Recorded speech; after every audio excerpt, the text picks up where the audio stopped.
Welcome back to another video. My name is Chris. It is like a volcano inside of the studio today. Very hot. As always with me, Liam. Are you hot? No. You're always wearing like a parka. What's a parka? This is a cardigan. Cardigan. That's the word I was looking for. Yeah, you're always wearing something warm. So I don't think... But it's super thin. Yeah. It's a summertime one. Yeah, this is really thin too, but I'm still really warm. Anyway, super excited to be diving into another video today. Unfortunately, the topic wasn't too exciting for us particularly, but we'd love to hear your opinion down in the comments as always. Today, we are talking about Mayfair Witches, Season 2, Episode 3, and really not much to discuss other than we finally got vampires to show up in this particular series, and we got a nod to Lestat, in my opinion, when the vampire was talking about his mentor who trained him and the things that he said. I believe in that moment he was giving a nod towards Lestat, because that's very much the way Lestat thinks about vampirism and the way he goes about the world. So, which is, you know, their main character from Interview with a Vampire, and then also the future novels after that. And more of Lasher just attempting to resist his urges, falling apart like a complete baby when... Well, he is a baby. He's a week old. He's a grown-ass man now. He is a week old. I know, but... in real time, and he's trying to figure some things out. I'm giving him some leeway because of that right now. Okay. He's still like this super demon thing. I'm very interested to know what he is. That's really like my big thing right now, is unlocking the mystery of what Lasher truly is. Because I've never read the book, so I don't know. There's a whole book called Lasher, right? So I'm sure if we find out what he is and what's going on, but I don't know that yet. And so for me, it was very interesting. The whole part with the vampire was like my favorite part of the whole episode. And when the vampire said to him, "I've never smoked anything like you, you're something brand new." That to me was, I want to know where that leads. But yeah, that was like to me, the only part of the episode that was like, oh, okay, that's interesting. And they did mention that Julian, what's his face's father, right? Yeah. What's his name? He was the one who was stealing the power. Yeah. Cortland's father. Yep. Yeah, he's had Lasher steal power, which in turn made Lasher stronger as well. So yeah, that is a pattern for him of just sucking up other people's powers, and probably very much the same way, or maybe because he has this physical body now, this is how he needs to do it. So previous episode, you said he was basically going around collecting the power, right? Collecting their power, absorbing them. And I like that because in this episode, I think we got a little bit more confirmation of that. And then what you just said really kind of led me further down that rabbit hole, because when Lasher was just this spirit entity type of thing with no actual body, he would seduce the witches all the time. Like we saw in season 1, him seducing Rowan's mother, but when it cuts away, it's actually just her by herself moaning and having the sensations as if he was there, right? But now he has this body, and I'm wondering if the way that Julian was using Lasher to absorb and steal these powers was through seduction, and now Lasher's basically just going on autopilot, and he's going out and trying to absorb power and trying to like make himself stronger without even knowing it, right? It's like a subconscious thing. But now that he has an actual body, he can't do that anymore. And Rowan mentioned in this episode, why they're actually dying is because they have internal damage to their organs. So I have a feeling that my super demon semen theory, where he's like basically like melting them from the inside because of that, may be true. Mm-hmm. Yeah. Which would still support my thought of him looking for one strong enough that can support a child. Which would ultimately only be Rowan at this point. Probably. Yeah. Like, Mom's mom, yeah. That's some mommy issues going on there. Yeah, so, ultimately in this episode, there really wasn't much that happened. We got to see Rowan try to protect her family. Cortland kind of conniving, but also fearfully just trying to bring everybody together. You got to see a little bit of what I believe where Julian's really hidden.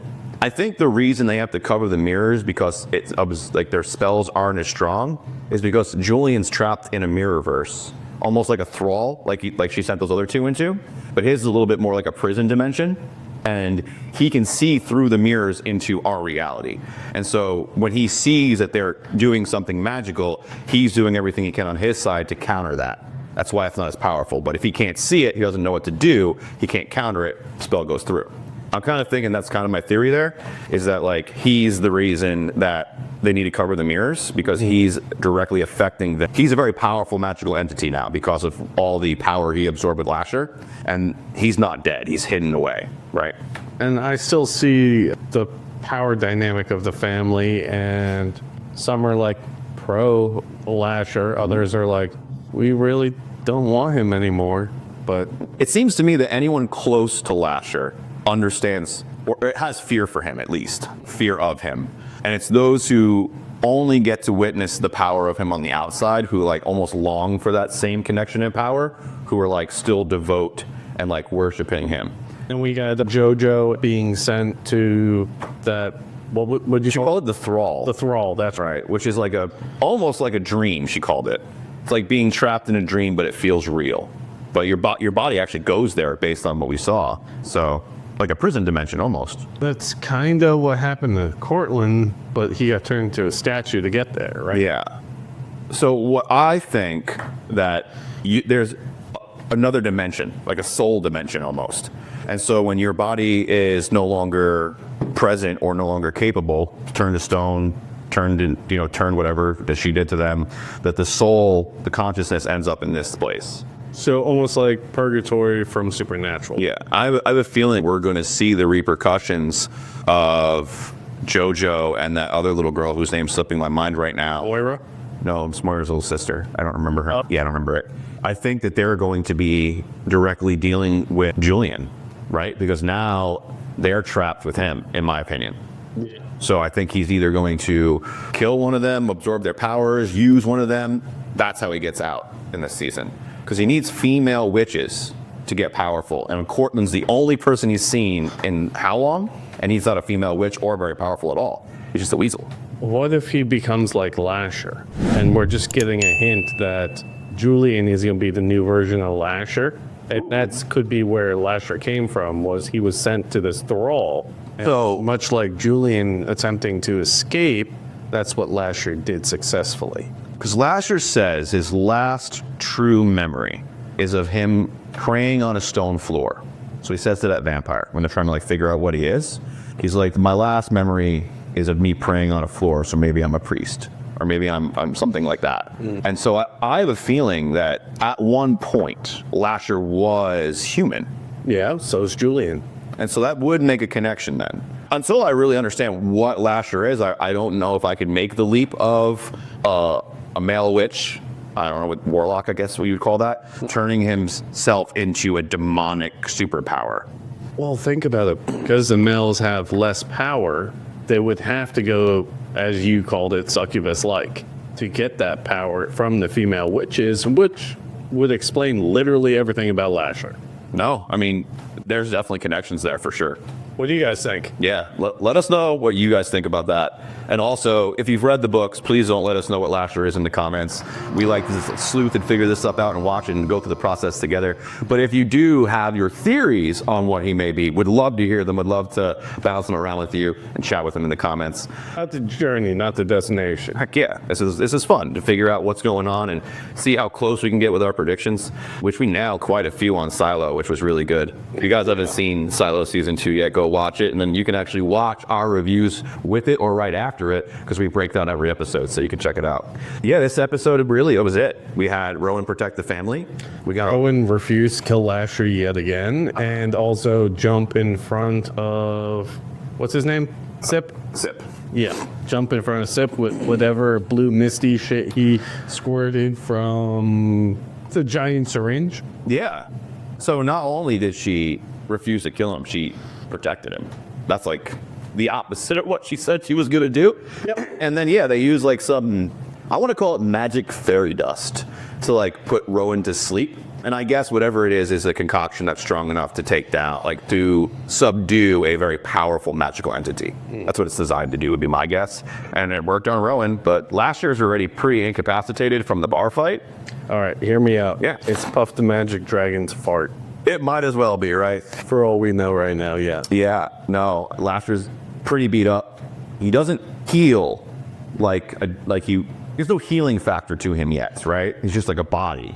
We haven't seen him heal anything yet, so I'm kind of curious to see how he recovers from this, or if he is susceptible to mortal wounding. Like if you were to stab him through the heart, is he dead?